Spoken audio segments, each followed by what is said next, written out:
Jackson McMillan, and before I start, I want you to imagine that you're gone away for the weekend and you left someone at home, someone you love truly, and you got a call from the police, and two people or many people have been in your house and murdered your loved one, as shown above.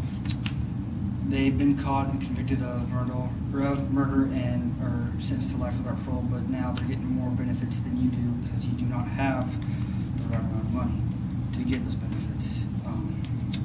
After doing research on the death penalty and life without parole, I can tell you more about the death penalty and life without parole, and even tell you the privileges that the prisoners get in prison. They're getting more privileges than they should even have. Even though there is a death penalty, there is a alternative that gives them privileges to certain things and benefits. The alternative to the death penalty is life without parole, and for life without parole, you do not get any privileges. You get privileges, but you don't get to leave prison early. Those who have life with parole can leave prison early on good behavior and even do better, which some do.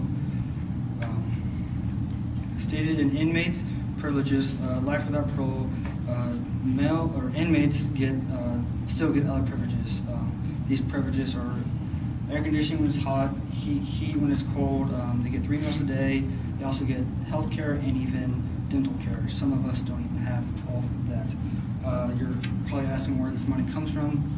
Well, this money comes from us. We spend in 2013 we spent $9.6 billion on U.S. prisons so that they can get these privileges, benefits, and other costs also. Sherry Glide, associate professor at Public Health, Columbia University, stated that about 44 million people in America do not have health care because they do not have enough money to buy it. So how would you feel if someone murdered your loved one, tortured or raped, and now that they're in prison and get life without parole, they're getting more benefits than you? How would you feel if they're getting more benefits when you haven't done anything at all? You probably don't think that coming from a small town, you get a lot of, or you won't be harmed. But if you guys remember the BTK killer in Wichita that killed 10 people around the Wichita area. Why I mention this is because when he started trolling his victims in college, and he went to college at Kansas Wesley in Salina. Another reason why I bring this up is because every weekend he went home to work so he could provide for his college fund, and he could even stop here even if he wanted to. 12,986 people are murdered each year in the U.S., and this comes from the Federal Bureau of Investigation.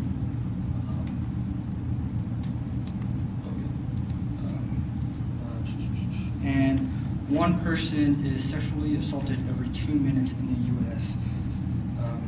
Life without parole seems better and harmless, but some get more benefits than some U.S. citizens.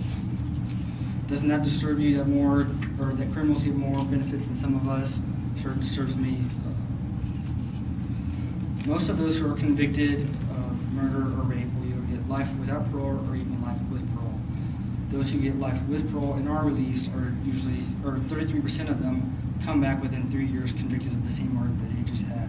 So, of course, the prisons are not helping them at all.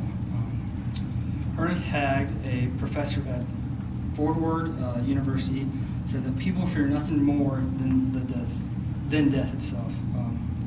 The death penalty isn't just handed down to you. It's not a short process. It's actually a very long process. The death penalty sentence is averaged about 17 years and is climbing up. 1/3 of those that are on the death row have been appealed and actually get life with parole, so they have a chance to leave prison if they have good behavior.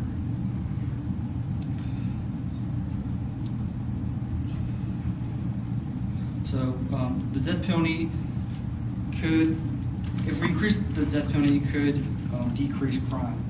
As a student did a survey or a study. His name was Erlich Ruppin, and he did a study from 1974, I believe, to that's when the death penalty came back till now. And he said that every additional execution that happened in the U.S., five less homicides happened in the U.S. also.